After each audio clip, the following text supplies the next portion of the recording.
Hello friends, welcome back to my channel. इस समय बाद आ रही है एक वीडियो, तो चलिए शुरू करते हैं। हम लोग पढ़ रहे हैं एनटीपीसी। ओह माय गॉड, ये कलर कौन सा है? एक सेकेंड। एनटीपीसी का प्रैक्टिस सेट, ठीक है। तो हम लोग एक प्रैक्टिस सेट सॉल्व करेंगे। इसमें कुछ 30 क्वेश्चन होंगे जो कि मैथ के रहेंगे, ठीक। और उन 30 क्वेश्चन के सोल्यूशन को देखेंगे। आपसे गुजारिश ये रहेगी कि आप सबसे पहले क्वेश्चंस को करें, कॉपी पर नोट करें, फिर करें, और फिर आप देखें कि आपने इस क्वेश्चन को कितने अच्छे से किया। अगर आपका तरीका बेहतरीन है तो आपको इस तरीके को आपको स्किप करना चाहिए। पर अगर आपका तरीका थोड़ा लगता है नहीं, वो इतना अच्छा नहीं है और मेरा तरीका ज़्यादा बेटर है, तो इस तरीके को फॉलो करें, ठीक है। तरीका कोई भी हो, मेन मकसद ये होना चाहिए कि हमें एग्ज़ाम क्रैक करना है। क्लियर? तो चलिए शुरू करते हैं। पहला क्वेश्चन क्या लिखा हुआ है कि एक वृत्त 3 सेंटीमीटर के समबाहु त्रिभुज के चारों ओर परिचालित होता है। सेंटीमीटर स्क्वायर में वृत्त का क्षेत्रफल ज्ञात करो। यानी कि आपको एरिया ऑफ क्या निकालना है? सर्कल निकालना है। एक चीज़ बताना जरा, अगर मैं ट्रायंगल की बात करूँ, यहाँ ट्रायंगल बना हुआ है क्या? सेट ट्रायंगल नहीं है, तो ट्रायंगल मैं बना लूँ। एक गोला इसके चारों तरफ बना पाएंगे? देखते हैं। एक काम करते हैं, मैं एक काम करता हूँ, पहले गोला बना देता हूँ, फिर ट्रायंगल बना देता हूँ, तो ये ज़्यादा बेटर लगेगा ना। वैसे भी मुझे सिखाना है, पर आपको वहाँ गोला ट्रायंगल ये सब बनाना नहीं है। आपको थोड़ा सा बस ध्यान रखना है। अगर ज़रूरत पड़े तो ही बनाइए, वरना ना बनाइए। तो ये इसका सेंटर है ओ, ठीक है। और आपको पता है कि ये इसकी क्या हो जाएगी? रेडियस हो जाएगी। इसको हम लोग रेडियस बोलेंगे, आर हो जाएगा ये रेडियस, ठीक। और अगर ये यहाँ से यहाँ तक इसका मिड पॉइंट पर कट करेगी तो हम मिड पॉइंट को डी नाम दे देते हैं। इसको हम ए और बी और सी दे देते हैं, ठीक है। क्लियर हुआ? इतने में तो कोई दिक्कत नहीं है। हमें इतना पता है कि ए बी जो है वो बी सी के बराबर है, और बी सी जो है वो सी डी के बराबर है, और ये सभी 3 सेंटीमीटर है, ठीक। ये सभी 3 सेंटीमीटर है। तो अगर ये 3 सेंटीमीटर है तो इसको आधा करेंगे तो ये कितना हो जाएगा? 3/2 हो जाएगा, हाँ या ना? ठीक। अगर ये 3/2 हो जाएगा, चलिए आगे सॉल्व करते हैं। हमें निकालना क्या है? यहाँ से ए डी निकाल लेते हैं। ए डी कैसे निकालेंगे? अगर ये हमारा 3 है और ये 3/2 है, तो क्या ए डी निकाल पाएंगे? हाँ, दिस इज़ 90 डिग्री, और 90 डिग्री के सामने वाला हाइपोटेनस होता है। तो कर्ण का स्क्वायर यानी कि 3 का स्क्वायर बराबर आधार का स्क्वायर यानी 3/2 का स्क्वायर, प्लस लंब का स्क्वायर यानी ए डी का स्क्वायर। क्लियर? इसमें कोई दिक्कत नहीं होनी चाहिए। 3 का स्क्वायर 9 होता है, और 3 का स्क्वायर 9 होता है, माइनस का 9 आ जाएगा, और 2 दूनी 4 आ जाएगा, बराबर ये आ जाएगा ए डी का स्क्वायर। 9 चौको 36, 36 में से 9 जाएगा तो आ जाएगा 27/4, और रूट लगा देंगे, जल्दी करेंगे थोड़ा सा। तो ए डी का स्क्वायर, जो स्क्वायर हटाएंगे तो ये यहाँ रूट लगा देंगे, तो ए डी की वैल्यू आ गई 27 को लिखेंगे तो 9 × 3, 9 होता है 3 का, यानी 3√3 में 4 होता है 2 का। तो ए डी की वैल्यू ये आ गई। इसमें कोई दिक्कत, यहाँ तक कोई दिक्कत नहीं होनी चाहिए ना? अब हमें ये पता है कि जो एल्टीट्यूड होता है इक्वलेटर ट्रायंगल का, उसका रेशियो कितना है? 2:1 होता है। हमेशा ध्यान रखना कितना रेशियो होता है? 2:1 आर की वैल्यू में। तो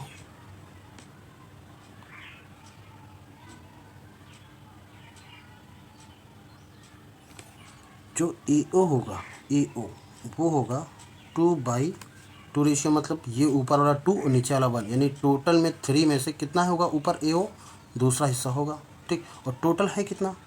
3 में से दूसरा हिस्सा टोटल है कितना? 3√3/2। तो 2 से 2 कैंसिल, 3 से 3 कैंसिल, तो ए ओ की वैल्यू आ जाएगी √3। और ए ओ हमारा क्या है? रेडियस है, वही तो हमारी रेडियस है। क्लियर? तो यह आ जाएगा √3। तो आर की वैल्यू आ गई √3। अब एरिया ऑफ ट्राइंगल, एरिया वृत्त का क्षेत्रफल क्या होता है? Pi r square, pi r square. तो पाई लिखेंगे, आर स्क्वायर मतलब √3 का स्क्वायर। तो √3 का स्क्वायर 3 होता है, तो 3 पाई हमारा आंसर आ जाएगा। ऑप्शन नंबर ए सही है, ठीक है। तो इस क्वेश्चन में, पहले क्वेश्चन में अच्छी खासी मेहनत करने के लिए बोला गया है एनटीपीसी द्वारा। आई थिंक सो क्लियर होगा। और ये चीज़ अगर आपको पता है तो ही ये सवाल सॉल्व हो पाएगा, अदरवाइज़ ये सवाल ना थोड़ा सा सॉल्व नहीं हो पाएगा, ये मैं कहूँगा। चलिए अगला करते हैं। अगला है कि 1 + cot theta, sorry 1 + cot theta लिखा हुआ है, और क्या लिखा हुआ है? माइनस का cosec theta, 1 + tan theta plus का सेक थीटा।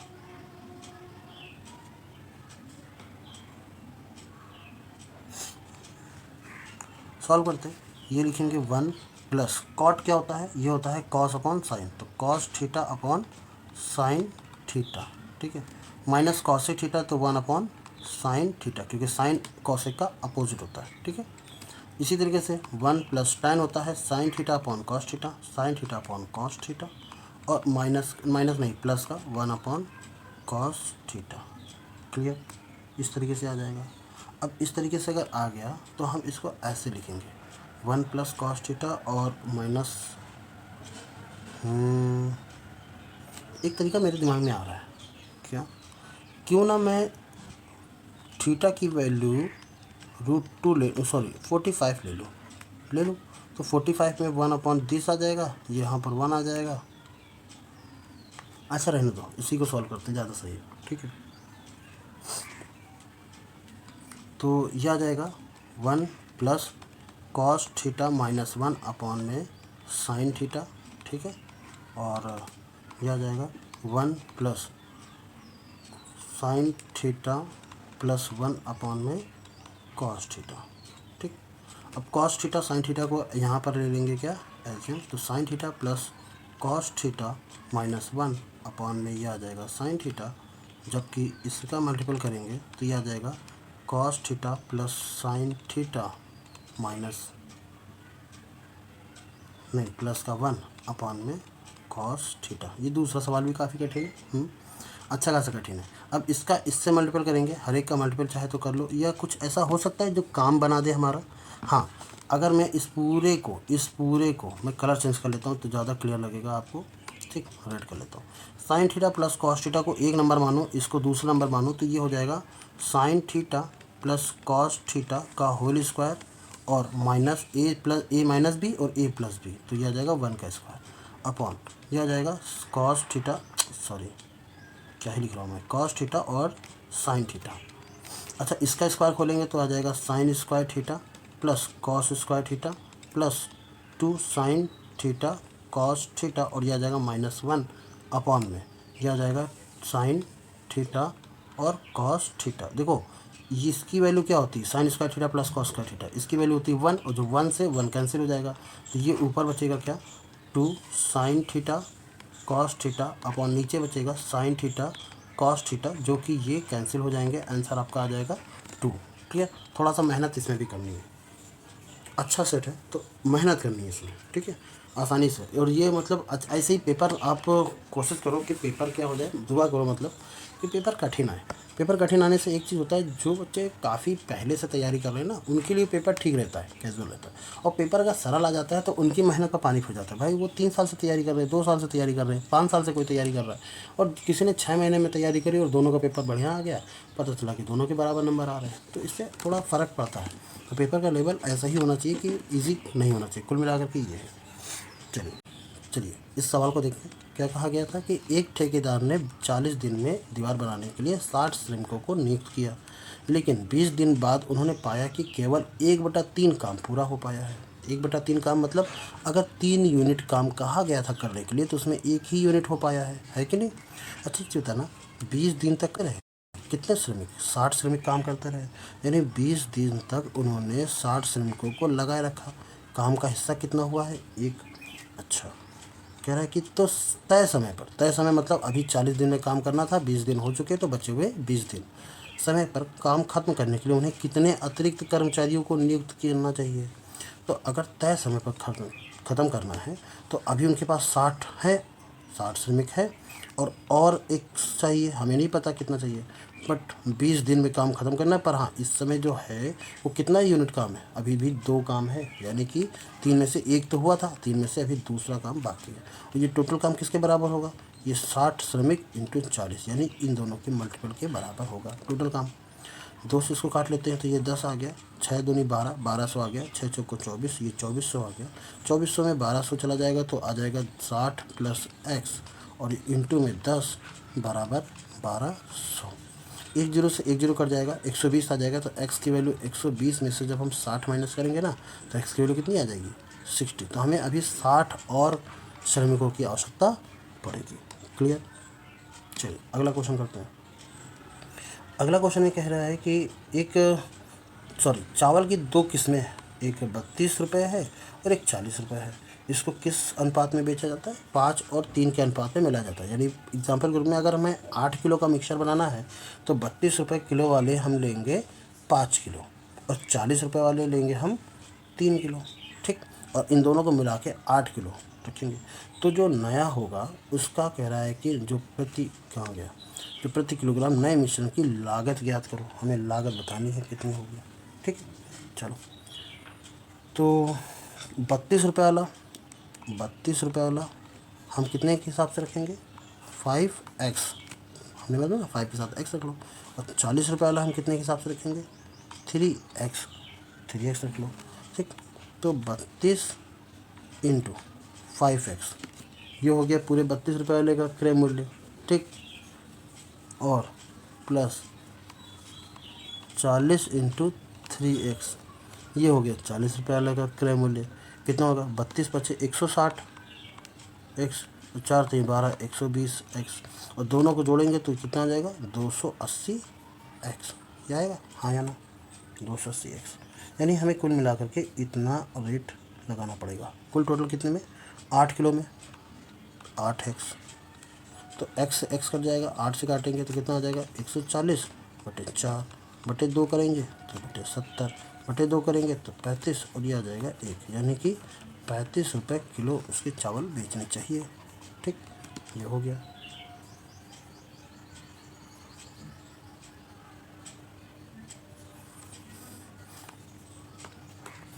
नेक्स्ट, दो संख्याओं का महत्तम समवर्तक महत्तम और गुणनफल क्रमशः इतना है तो संभावित जोड़े हो सकते हैं। कितनी संख्या है? अच्छा, संभावित जोड़ों की बात कर रहा है।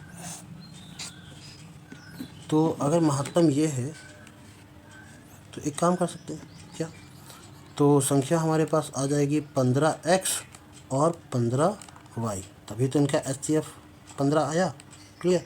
और इनका गुणनफल की बात कर रहा है तो 15x और 15y का गुणनफल कितना हो जाएगा? 6300।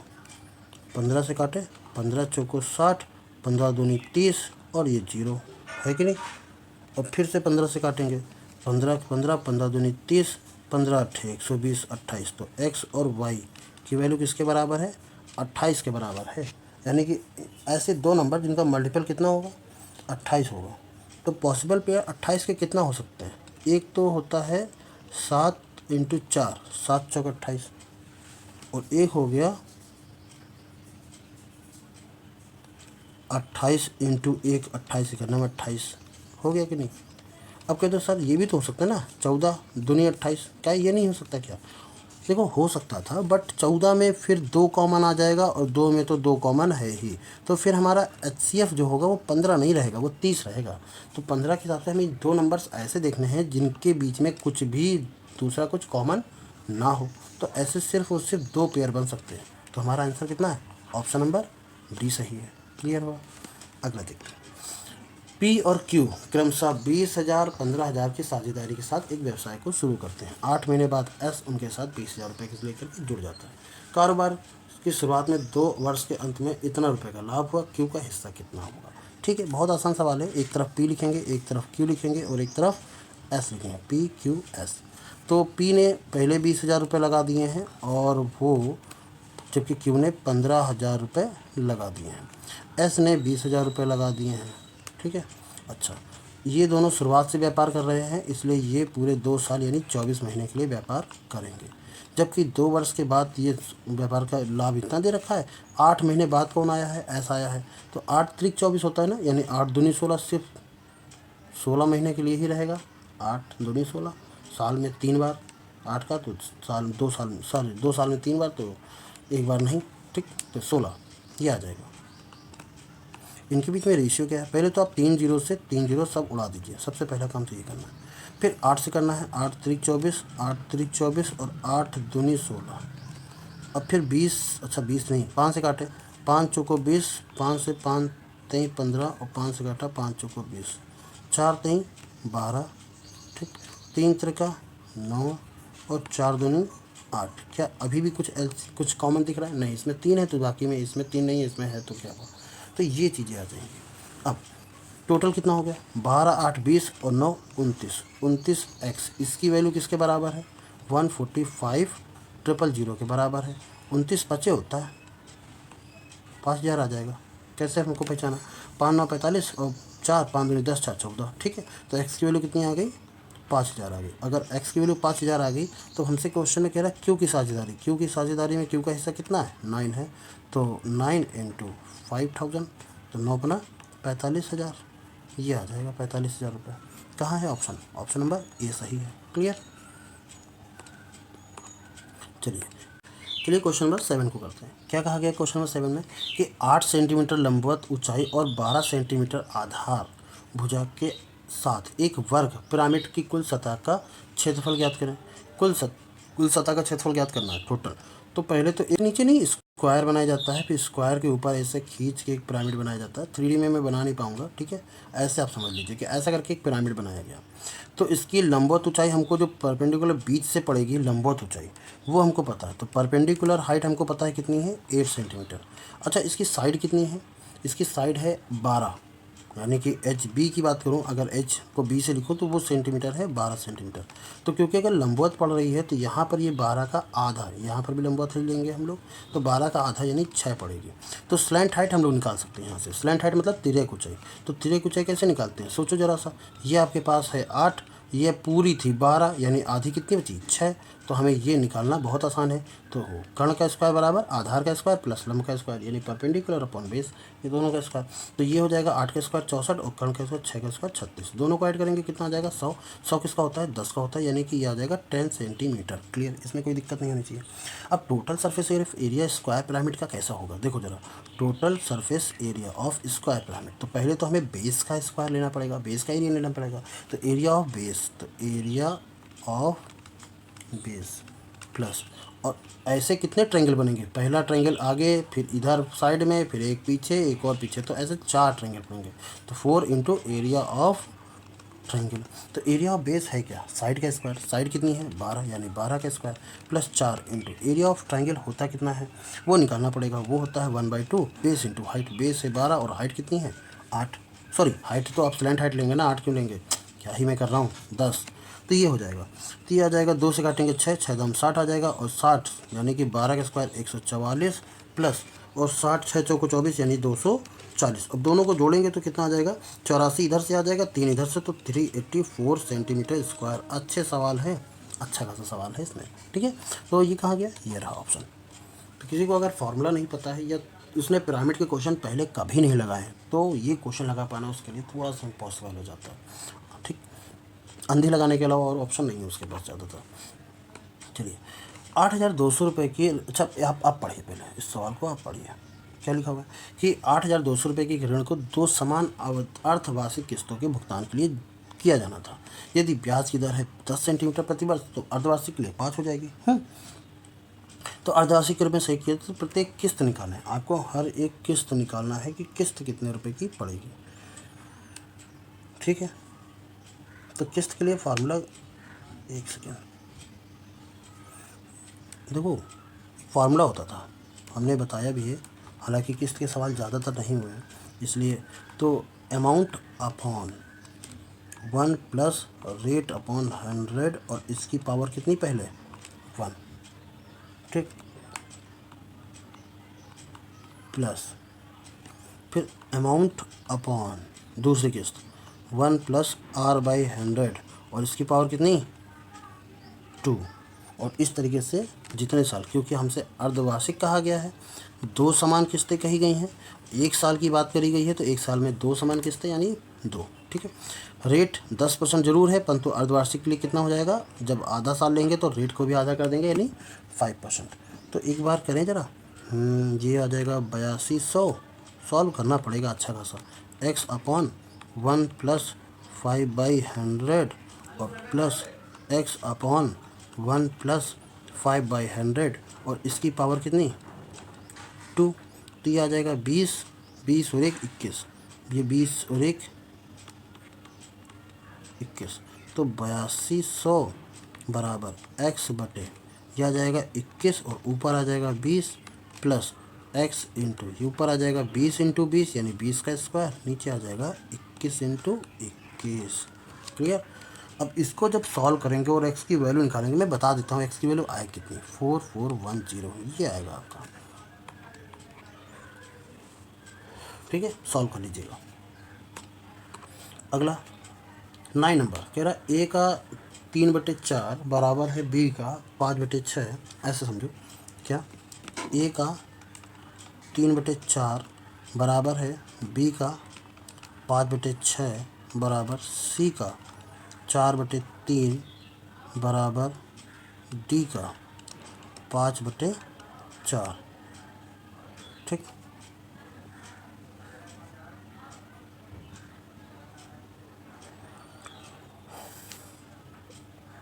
ये हो गया। अब हमें क्या करना है कि इनके रहा सी का बी, सॉरी सी से बी का कितना % अधिक है ये निकालना है ना। तो क्या करें, इस वाले को नंबर को जैसे 3 5 4 5 लिखा हुआ है, तो 3 5 4 5 हटा दो क्योंकि ले चुके हैं। 5 3 15 चुको 60, हमने 60 से नीचे भाग कर दिया सब में, तो a/3/60/4 बराबर b/5/6/60 बराबर c/4/3/60 बराबर d/5/4/60। और इसको किसके बराबर कर लिया, मान लो k के बराबर कर लिया। इससे हुआ क्या, देख तो बताता हूँ। ये 20 आ जाएगा, 20 चौको 80, यानी नीचे आ गया 80। ठीक, इससे इसको देखेंगे तो ये आ जाएगा, अच्छा 5 से 12, 12 छंग 72, यानी कि ये आ जाएगा 72। सबको गोला के अंदर बता रहे हैं, ठीक है ना। ये आ जाएगा, 4 से काटेंगे 15 चौको 60, 15 3 45, ठीक है। और 5 से इसको काटेंगे 12 पंचे 60, 12 चौको 48, ठीक है ना। ऐसे हमसे कह रहा है सी की वैल्यू निकाल लो, ABC 45 के। और कह रहा है बी कितना है, 72 से 45, तो ये 72 के हो जाएगा, है कि नहीं। और कह रहा है कि सी जो है बी से कितना % अधिक है, तब सी से बी, अच्छा बी वाला ऊपर लिखना है, तो 72 और 45 का कर दो, जो आएगा 100 में से माइनस कर देंगे, ठीक है। तो मैं करूँ क्या करूँ, इसको कलर चेंज कर देता हूँ। ठीक, 9 से काटेंगे, 9 बना 45, 9 8 72 और 5 से काट दिया, ये आ जाएगा 20 इंटू 8, 8 दूनी 16, 160% है ये। तो कितना % अधिक है, 100 माइनस कर दो, इससे माइनस का 100 कर दो, तो 60% ये अधिक है। कहाँ गया, ऑप्शन नंबर डी सही है। क्लियर। चलिए क्वेश्चन नंबर 10 देखते हैं। कह रहा है 2 ट्रेनें हैं ए और बी 150 और 200 मीटर की दूरी पर एक दूसरे की ओर बढ़ती हैं, और ये कह रहा है कि 3.5 सेकंड में पार कर जाती हैं। ट्रेन की सापेक्षिक गति कितनी होगी। तो ये दोनों गति को हम हमेशा प्लस कर लेंगे, तो यह आ जाएगा 350। सापेक्षिक गति हमें नहीं पता है, टाइम है 3.5, तो पॉइंट हटाएंगे तो 10 बढ़ाएंगे, 35 का करेंगे तो 10, यह आ जाएगा एस की वैल्यू आ जाएगी 100 मीटर पर सेकेंड। तो ज़रा 100 को हम मीटर पर सेकेंड को किलोमीटर पर आवर बनाएंगे, तो 18/5 करना पड़ेगा। 5 से करेंगे 5 दूनी 10, 20 आ जाएगा, 18 दूनी 36, यानी 360 किलोमीटर पर आवर। तो बहुत आसान सवाल था ये, ऑप्शन नंबर सी सही है। नेक्स्ट करें, नेक्स्ट करते हैं। तो कह रहा अक्टूबर में एक आम पेट्रोल बिल 500 रुपये था, नवंबर में पेट्रोल कीमत में 10% की बढ़ोतरी हुई, इसकी खपत में 10% की कमी हो गई। नवंबर में पेट्रोल का बिल कितना होगा, ज्ञात करिए। अरे जब भी कभी 10% की बढ़ोतरी 10% की कमी होती है, तो हमेशा 1% की कमी हो जाती है। 1% 500 का 5 रुपये होगा, यानी 495। समझ में आया, नहीं समझ में आया, ऐसे समझो। जो हमने बताया उस तरीके से तो आ ही जाएगा। 500 पहले 10% की बढ़ोतरी हुई, तो 110/100, और फिर 10% की कमी हो गई, यानी 90/100। 2 जीरो से 2 जीरो, ये 2 जीरो से 2 जीरो, 5 9 45, 45 का इससे 11 से कर दोगे मल्टीपल, तो 495 इतने रुपए की हो जाएगी। हो गया ना सवाल क्लियर। अगला करें, सॉरी अगला करते हैं। कह रहा है 20 मीटर लंबे वोल्वो 32 मीटर प्रति घंटे की रफ्तार से चल रही है। 4 मीटर प्रति घंटे की रफ्तार से आने वाले व्यक्ति को पार करने में बस से लिया गया समय ज्ञात करना है। 20 मीटर लंबी, ठीक, तो व्यक्ति की लंबाई को हम नगण्य मानेंगे, तो 20 मीटर लंबी यही है। और 32 और 4 कह रहा आने मतलब सामने से, ये इधर आ रहा है, ये इधर आ रहा है, तो दोनों की स्पीड क्या हो जाएगी, प्लस हो जाएगी। तो 32 और 4 कितना, 36। अच्छा किलोमीटर पर घंटे है, तो 5/18 कर लोगे तो मीटर पर सेकंड बन जाएगी। कितना समय लगेगा हमें पता नहीं है, ये इंटू लिखा हुआ है। 18 का 18, 18 दूनी 36, 5 दूनी 10, और 10 को 20 से डिवाइड करोगे तो कितना आ जाएगा, 2, तो 2 सेकंड में पार कर जाएगी। ऑप्शन नंबर सी सही है। ठीक, आगे के सवाल काफ़ी सरल है। एक आयताकार क्षेत्रफल की लंबाई और चौड़ाई के बीच में, अच्छा लंबाई कितना है 9x और चौड़ाई कितनी है 5x। कह रहा फील्ड को 4.5 रुपये प्रति मीटर के वर्ग पर एक केबल लगाने की लागत की गणना करनी है।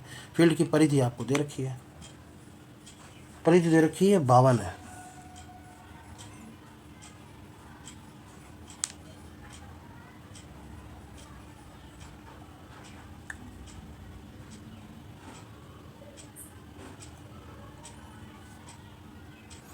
अच्छा तो ठीक है, परिधि की पहले निकाल लो भाई, पर कह रहा प्रति, अच्छा वर्ग पर केबल लगाना, सॉरी इसका एरिया निकालना पड़ेगा। वही मैं सोचूं कि क्या केबल की इसमें सीधा मल्टीपल कर दो, इसकी ज़रूरत ही नहीं है। ठीक है, नहीं तो पेरीमीटर यानी कि इस पेरीमीटर की फॉर्मूला क्या होता है 2 times of L plus B.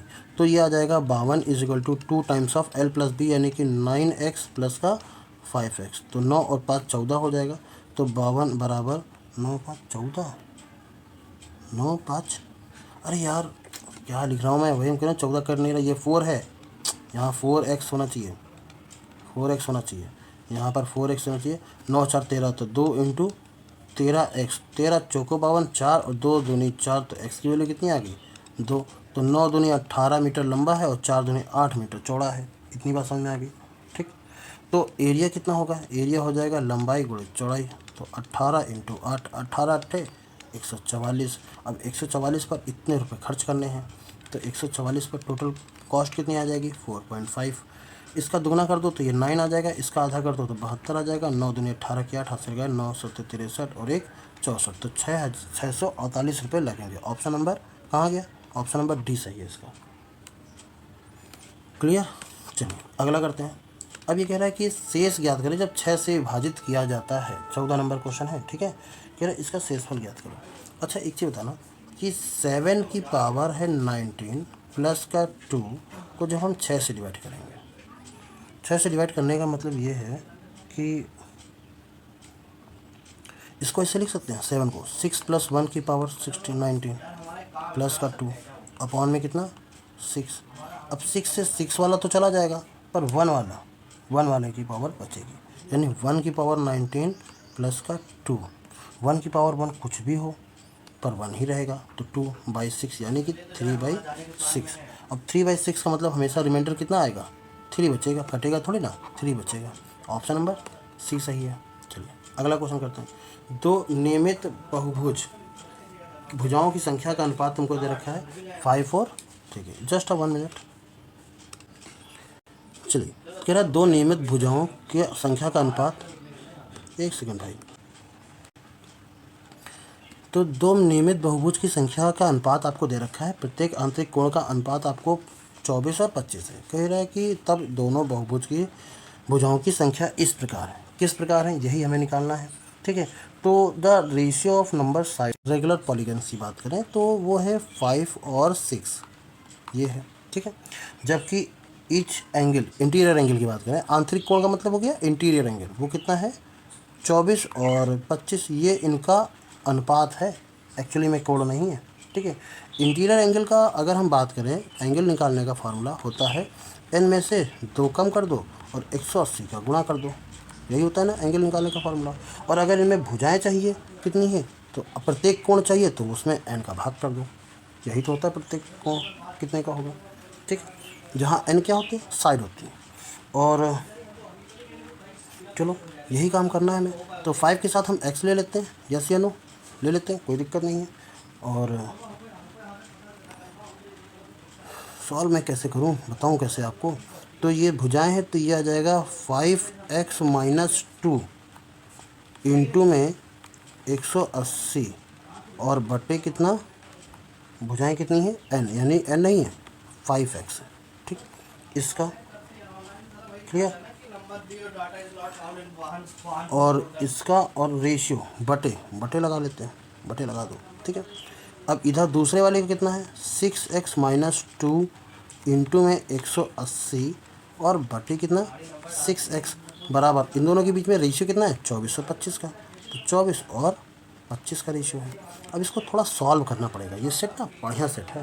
तो 180 से 180 कट जाएगा, x से x कट जाएगा, अब ये आ जाएगा इसके साथ मल्टीपल में, यानी कि 5x-2 और अपॉन में 5 इंटू में 25 बराबर, तो ये आ जाएगा 6x-2 अपॉन में 6 और इंटू में कितना 24। ठीक, यही तो होगा। 5 से काटोगे 5 पचे 25, 6 से काटोगे 6 चौको 24, 4 से मल्टीपल करोगे 5 से मल्टीपल करोगे तो 5 पचे 25x माइनस 5 दूनी 10 बराबर 6 चौको 24 x माइनस 4 दूनी 8।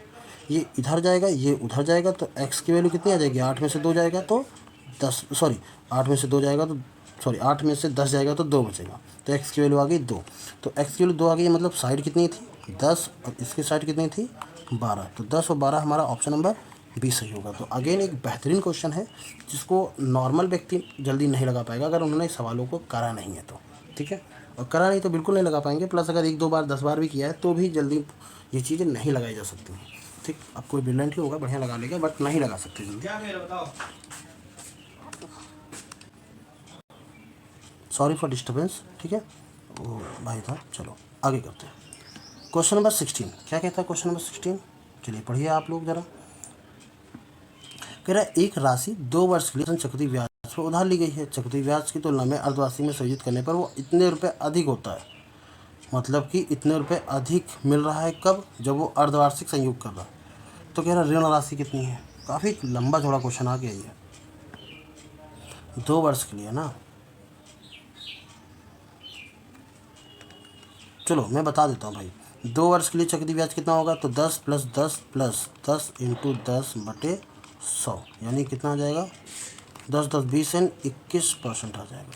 जबकि अर्धवार्षिक की बात करें तो ये 5 आ जाएगा और 2 वर्ष की जगह कितना हो जाएगा 4 हो जाएगा, तो यानी कि 5 + 5 + 5 × 5/100, ये पहले साल के लिए, ठीक, 2 साल के लिए हो जाएगा, तो कितना हो जाएगा 5 × 5 = 10 और 0.25, ठीक, और फिर इसी को ही करेंगे हम, तो 10 + 10.25 + 10.25 + 10.25 × 10.25 बटे कितना 100, 10 10 20 और ये आ जाएगा 20.50 प्लस, अब 10 × 25 का करना है कि कितना आ जाएगा 21, तो हम लोग, अरे भगवान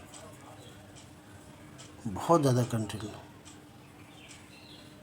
देखो इसको करना तुम, यहाँ प्लस आए वो जोड़ना, ठीक, इसमें से ये वाला घटा देना, फिर देखना क्या आंसर आ रहा है, ठीक, जो भी घटा करके आएगा उस प्रिंसिपल का वही रेट बटे 100 किसके बराबर होगा 8.81 के बराबर होगा। मल्टीपल करो डिवाइड करो, मेरे ख्याल से इस सवाल को आप स्किप करो, कर तो सकते हैं परंतु इस सवाल को करने से ज़्यादा बेटर क्या है कि हम दूसरा सवाल कर लें, ठीक है, चलिए करते हैं। एक बेईमान दुकानदार है, ठीक, वो नई किस्म की चावल पर कह रहा है कि हम 10% की छूट देंगे, लेकिन बाद में पता चला कि 1 किलो के वजन के हिसाब के बजाय वो 750 ग्राम का ही यूज़ करता है, 10% की छूट दे रहा है। तो एक चीज़ बताना कि मान लीजिए उसका कॉस्ट प्राइस वो 1000 रुपये रखता है, 1000 रुपये, ठीक है, और 1 किलो 10% की छूट पर वो 100 रुपये का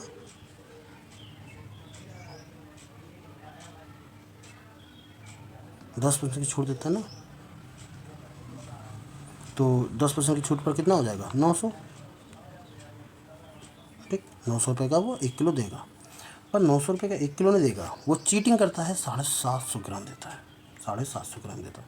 एक्चुअली में आपको 750 ग्राम मिल रहा है कितने रुपए में 900 रुपये में, तो ज़रा सा आप माइनस कर लीजिए, 900 में 750 ग्राम कितने रुपए का आपको खपत लगा रहा है, वो 150 रुपये की खपत लगा रहा है। तो ये 150 रुपये जो है ना 150 रुपीज़, ये आपका 750 का, क्योंकि आपके पास से तो इतना ही जा रहा है ना, इतना ही पैसा, इतना ही मिल रहा है सामान, तो कितना % है 0 9 बना 15 5 75, 5 से काट दिया 20, यानी 20% की वो चपत सीधा सीधा लगा रहा है। क्लियर हुआ, आसान सवाल है, ठीक, चलिए। एक टावर मूल बिंदु से 1.5 मीटर पर एक पक्षा में इतनी दूरी पर है, अच्छा है, और टावर के शीर्ष पर उसकी आंखें की ऊंचाई का कोण कितना है 30 सेंटीमीटर, सॉरी 30 डिग्री है। टावर की ऊंचाई का लंबाई, टावर की ऊंचाई की लंबाई ज्ञात करो, ऊंचाई की लंबाई ज्ञात करो, पागल है क्या, टावर की ऊंचाई ज्ञात करो, ठीक है।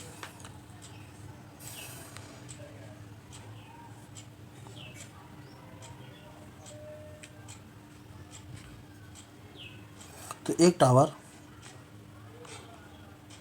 हो गया उसके मूल से इतना मीटर एक लंबा, मूल से मतलब यहाँ से 1.5 मीटर एक लंबा यहाँ था, ठीक। कह रहा है कि इतनी 2 मीटर दूरी पर टावर के शीर्ष उसकी आंखें, एक टावर दूसरा होगा, उस दूसरा है उसकी आंखें कितना डिग्री बना रही हैं, 30 डिग्री बना रही है शीर्ष पर। शीर्ष पर 30 डिग्री बनाने का मतलब ये है ये वाला 30 बन रहा है ना, 30 बन रहा है। अच्छा ये डिस्टेंस कितनी है ये आपको पता है, 30√3 है। अगर ये 1.5 है तो ये भी 1.5 होगा। इसकी ऊंचाई h है तो हमने मान ली इसकी ऊंचाई x होगी। अच्छा टोटल ऊंचाई हमने h मान ली, ठीक। अच्छा ये 30√3 है तो ये भी 30√3 ही होगा, हाँ है ना, ठीक। हमसे कह रहा है टावर की ऊंचाई ज्ञात करो। इस पूरे टावर की ऊंचाई हमको ज्ञात करनी है, यानी ये पूरा ए, अगर मैं इसको ABC नाम दे देता हूँ तो AC हमें निकालना है, ठीक। तो हम x की वैल्यू निकाल लें कैसे भी करके। तो tan 30 की वैल्यू हो जाएगी x/30√3। ये आपको पता है कि लंब बटे आधार होता है। tan√30 का मान कितना, tan 30 का मान कितना होता है 1/√3। तो x/30√3, √3 से √3 कट जाएगा तो x की वैल्यू कितनी आ जाएगी 30। अगर ये 30 आ गई तो पूरा टावर की ऊंचाई कितनी हो जाएगी, तो 30 में 1.5 और ऐड कर लेना, कितनी हो जाएगी 31.5, ठीक है, मीटर में।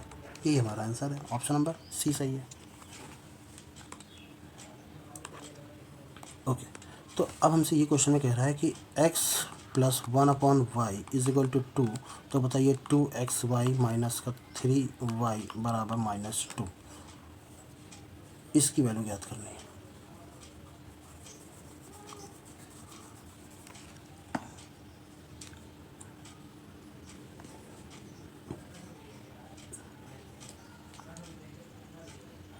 एक चीज़ बताना, हमें एक इक्वेशन दी गई है और दूसरी इक्वेशन में ऐसा कुछ घटने वाला फील नहीं हो रहा। यहाँ 2 होता तो एक बार सोचते कि भाई ऐसा करो 2y से डिवाइड कर लो, और यहाँ प्लस होता तो हम वैल्यू पुट कर देते, पर यहाँ तो पॉसिबिलिटीज़ नहीं है। सिंगल इक्वेशन से 2 वेरिएबल सॉल्व कर ही नहीं जा सकते, तो इसका मतलब है कोई हल नहीं, नो एनी सोल्यूशन, यानी सोल्यूशन कांट बी पॉसिबल, ठीक है। चलिए, साहिल और मुकेश की उम्र में 16 साल का अंतर है। 6 साल पहले साहिल की उम्र, क्वेश्चन नंबर 12 देखते हैं। कह रहा है कि साहिल और मुकेश की उम्र में 16 साल का अंतर है। साहिल अगर x है, मुकेश अगर y वर्ष का है, तो x - y के बीच में 16 साल का अंतर है। 6 साल पहले, हमसे कह रहा है 6 साल पहले, यानी साहिल की भी 6 साल पहले और मुकेश की भी 6 साल पहले, ठीक है ना। कह रहा साहिल की उम्र मुकेश की उम्र से 3 गुना थी। मुकेश की उम्र से 3 गुना थी तो मुकेश की उम्र में 3 गुना का मल्टीपल कर दो, ठीक है, क्लियर। तो यानी x - 6 = 3m - 6 = 18, ठीक। अच्छा फिर ये x माइनस, अच्छा मुकेश की तो हमने y मानी थी ना, m क्यों लिख रहा हूँ y, तो x - 3y = 18 में से 6 जाएगा तो -12, इक्वेशन नंबर 2। अब एक में से 2 को घटा दो, तो x - y = 16 और x - 3y = -12। जब घटाएंगे तो माइनस प्लस माइनस ये प्लस हो जाएगा, घट जाएगा, तो 2 में से ये जाएगा 1 तो कितना हो जाएगा, 3 में से 1 जाएगा तो 2y हो जाएगा, और ये हो जाएगा 28, तो y की वैल्यू कितनी आ जाएगी 14। तो 14 का मतलब ये है y कौन है, मुकेश है। तो मुकेश की उम्र पूछा गया था, मुकेश की उम्र कितनी है 14 यार है, ठीक है।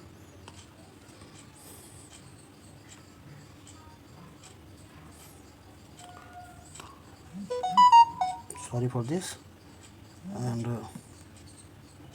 चलिए अब करते हैं। तो ये लिखा हुआ है ऑफ, लिखा हुआ है, पॉइंट से पॉइंट हटा देंगे तो ये आ जाएगा 0.5, यानी कि 5/4 ऑफ है तो आप इंटू लगा दीजिए। ये 5 और 3 यानी कि ये आ जाएगा 8/5 15 माइनस 3 3 9। या काम करें, 3 में से 2 घटाएंगे तो 1 बचेगा, और 1/3 और 1/2 को घटा के देख लिए तो 2 और 1 ये कितना हो जाएगा माइनस का 1/6। तो 1 - 1/6 यानी कि आ जाएगा 5/6। नीचे को सॉल्व करिएगा तो ये आ जाएगा 5/6। तो 5/4 लिखेंगे, ये आ जाएगा 8/15, और इनटू में कितना 5/6 या 6/5 आ जाएगा, जो कि 5 से 5 कैंसिल हो जाएगा। और अगर 4 से काटेंगे तो 4 दूनी 8 हो जाएगा, 3 से काटेंगे 3 दूनी 6 हो जाएगा, 3 5 15 हो जाएगा, और 2 दूनी 4 और 5 1 5, यानी 4/5। Where is the option, option number D सही है इसका, ठीक है।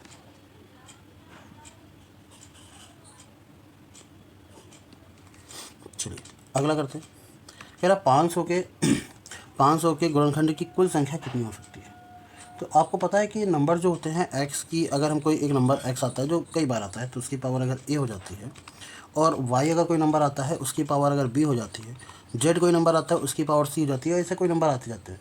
तो नंबर ऑफ फैक्टर क्या होते हैं आपको पता है ना, कि हम a में एक जोड़ देते हैं, b में भी एक जोड़ देते हैं, और c में भी एक जोड़ देते हैं, और इस तरीके से हम उसका मल्टीपल कर देते हैं। तो चलो 500 को ज़रा फैक्टर करते हैं। 500 के जब हम फैक्टर करेंगे तो कितना आ जाएगा, 2 से करेंगे तो 250, अगेन 2 से करेंगे तो 125। अब जाहिर सी बात है कि 2 से नहीं जाएगा, 5 से जाएगा, तो 5 से करेंगे तो 25, 5 से करेंगे तो 5, और 5 से करेंगे तो 1। तो 2 की पावर 2 है जबकि 5 की पावर 3 है। तो गुणनखंड की कुल संख्या निकालनी है तो 2 है यहाँ पर पावर, 2 में से 1 जोड़ेंगे कितना आ जाएगा 3, और 3 है यहाँ पर पावर, तो 3 प्लस 1 जोड़ेंगे कितना आ जाएगा 4, और 4 और 3 का मल्टीपल करेंगे, 4 3 कितना हो जाएगा 12। तो हमारा ऑप्शन नंबर बी सही है। क्लियर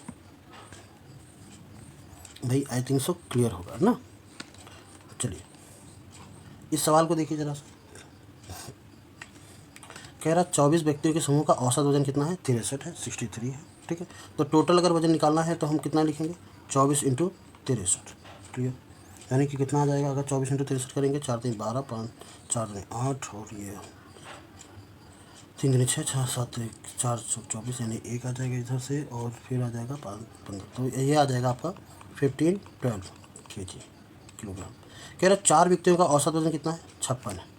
24 में से 4 चलेंगे तो 4 व्यक्तियों का औसत वजन कितना है, 56। तो 56 इंटू 4 करेंगे, 6 चौको 24, 5 चौको 20, यानी कि 224, 2000 नहीं 224। ठीक है, क्या हो रहा है भाई,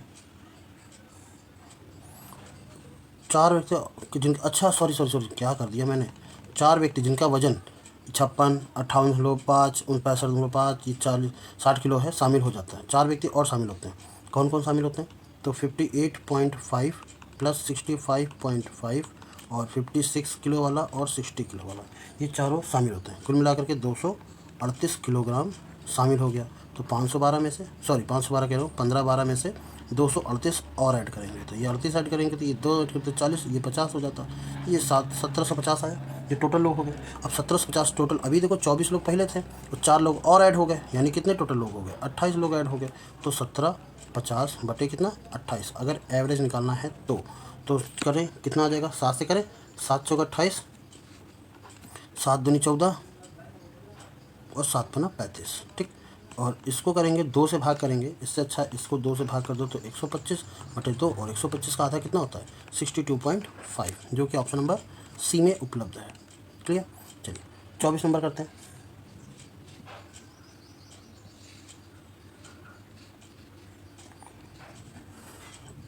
आप लोग ज़रा देखना 1 सेकंड के लिए।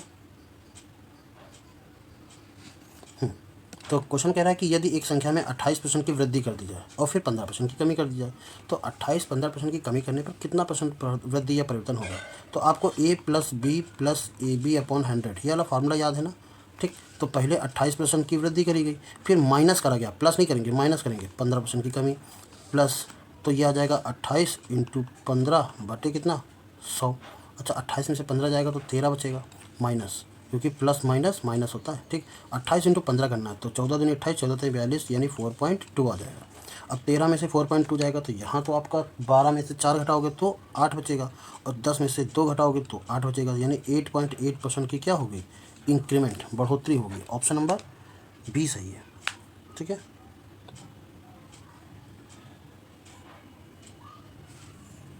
चलिए क्वेश्चन नंबर 21 की बात, सॉरी 21 की बात करें, 24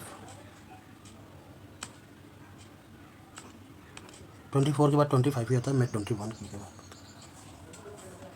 चलिए इस सवाल को करते हैं।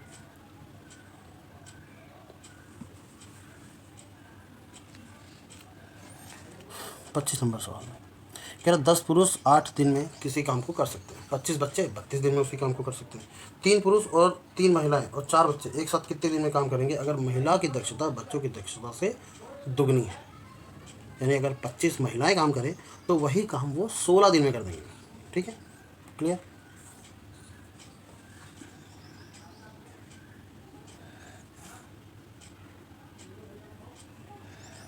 अगर एक काम करते हैं, 8 मैन किसी काम को 8 दिन में करते हैं, ये इनकी दक्षता हो गई।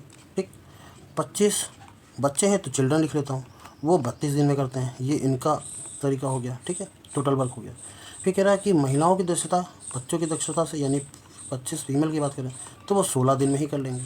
तो 8 दूनी 16 और 8 चौक 32। ठीक है, 5 से काटा, 5 दूनी 10, 5 पचे 25 और 5 पचे 25। 2 से काटेंगे तो 2 2 और ये 2, तो 5 दूनी 10, यानी कि यह आ जाएगा 1:10:5। क्लियर है?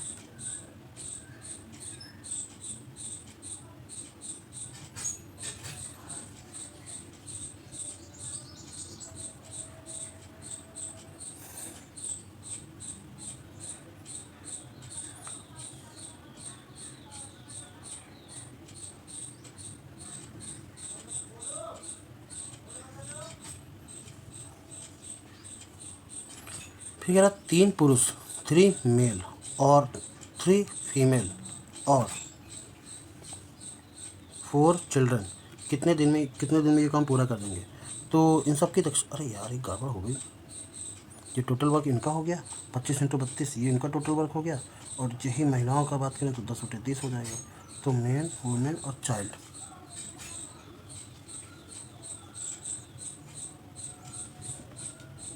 मुझे ना 10 से भाग करना चाहिए अगर इफ़िशियंसी निकालनी है।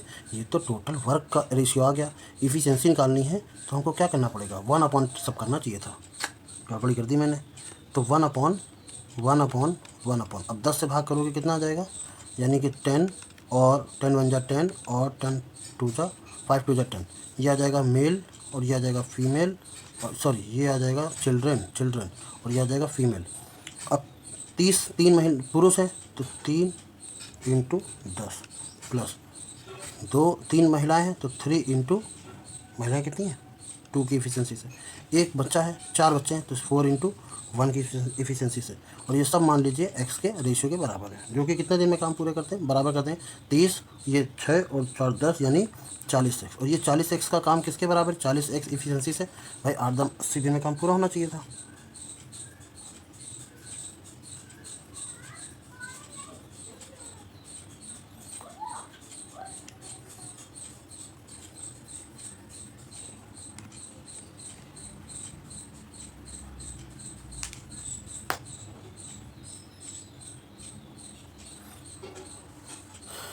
इस पूरे काम को आप x मान लो तो ये आ जाएगा कितना, सबसे ज़्यादा चिल्ड्रन है ना, चिल्ड्रन वाले कितने होने चाहिए, ये 25 × 32 ये होना चाहिए। तो 8 से काटा, 5 5 8 40, 5 5 25, 8 से 8 चौक 32, 5 चौको 20, तो x की वैल्यू कितनी आ गई, ये 20 आ गई। ठीक है, थोड़ा सा इसमें कंफ्यूजिंग है, तो 20 दिन में ये काम पूरा हो जाएगा। ये एक काम करना, इसको थोड़ा स्किप करना, मैं दूसरी तरीके से बताऊँगा, मुझे ये थोड़ा सवाल अभी अटपटा लगा है ना।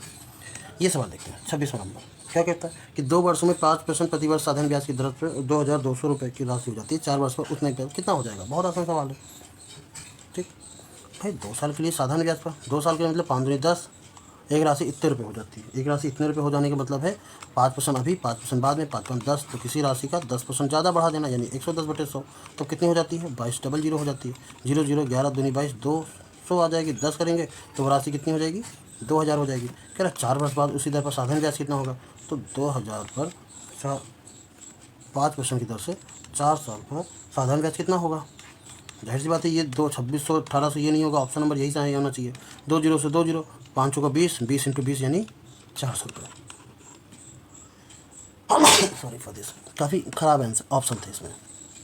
27वां देखते हैं, एक शंकु का क्षेत्रफल ऊंचाई क्रमशः इतना है। शंकु का क्षेत्रफल कितना है 16 पाई, ऊंचाई आपको दे रखा है h की वैल्यू इतनी है। शंकु का आयतन ज्ञात करो। अच्छा, शंकु का क्षेत्रफल होता है कितना है, 1/3 पाई r स्क्वायर h, यही तो होता है ना। तो 16 पाई × 1/3 पाई r स्क्वायर, और h कितनी है 21 लिख दिया।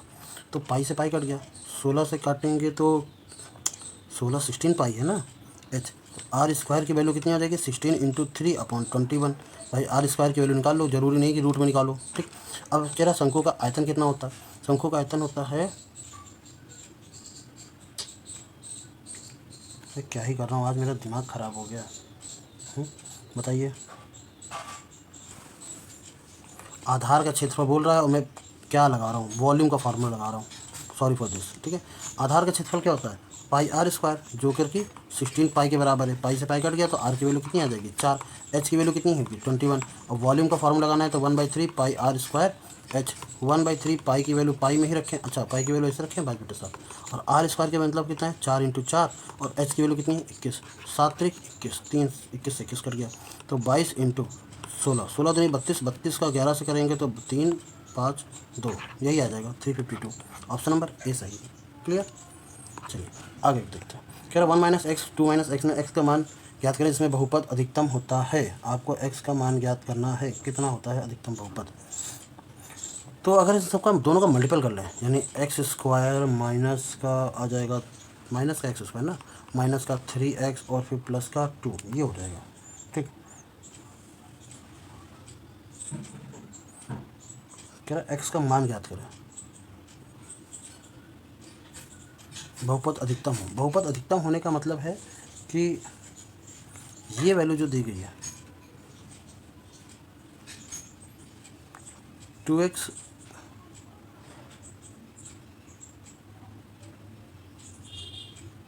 जस्ट अ मिनट ना, ओके। तो हम लोगों ने ये लिख लिया था, सॉरी फॉर दिस, मुझसे रफ हो गया, ठीक है। तो मल्टीपल करेंगे कितना आ जाएगा, माइनस का एक्स स्क्वायर माइनस का 3x और प्लस का 2।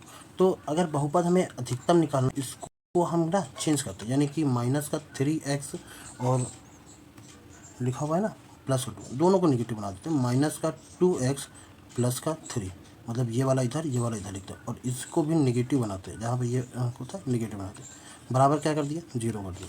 तो x की वैल्यू कितनी आ जाएगी, माइनस का 3/2, ठीक। तो इस तरीके से हम लोग चेक करते हैं कि न्यूनतम अधिकतम, सॉरी बहुपद अधिकतम होने के लिए x की वैल्यू क्या होनी चाहिए।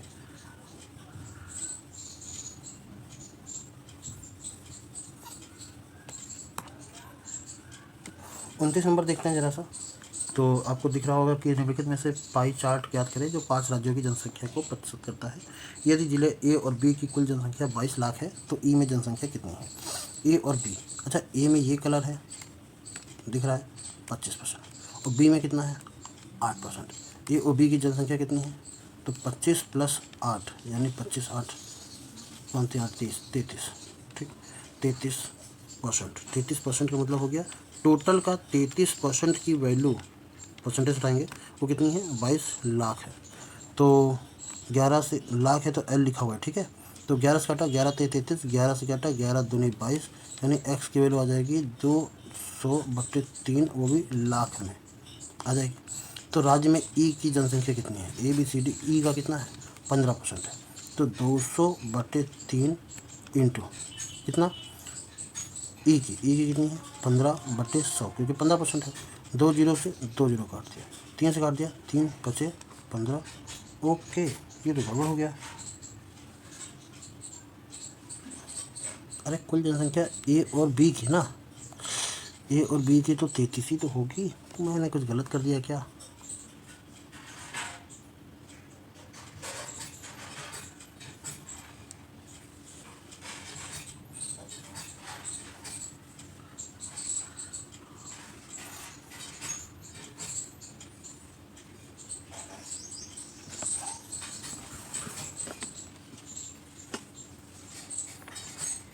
पच्चीस 25 50, 25 75,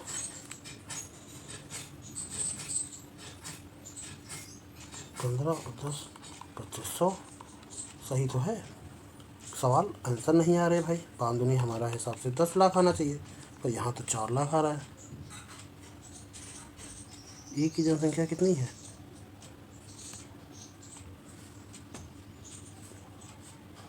एक बार मैं चेक कर लूँगा ना, क्वेश्चन को मैं चेक कर लेता हूँ। आज के सवाल में कुछ गड़बड़ी भी तो है लग रहा, सेम इसी पर ही ये भी सवाल है। 29 नंबर 30 नंबर देखते हैं जरा, ये भी कह रहा जिला सी की तुलना में जिला सी की जनसंख्या कितने % होती है। जिला सी की तुलना में जिला सी की जनसंख्या, लो सी की तुलना में सी की जनसंख्या कितना है, सवाल गड़बड़ है, ठीक है। तो सॉरी फॉर दिस, आखिरी के सवाल गड़बड़ है, हो सकता है पीछे के भी सवाल गड़बड़ हो, तभी थोड़ा सा आगे पीछे आंसर आया, ठीक है। पर कोई बात नहीं, ऐसा कभी कभी सेट में देखने को मिलता है, हमेशा देखने को नहीं मिलेगा, और जिसके लिए मैं सॉरी कहता हूँ। और आगे जो भी कोई दिक्कतें हुई हैं मेरी तरफ से उसके लिए सॉरी। पर कोशिश करूँगा मैं आगे से ये दिक्कतें ना हो। तो चैनल पर ज़रूर विजिट करते रहिएगा। मिलते हैं नेक्स्ट वीडियो में, तब तक के लिए जय हिंद।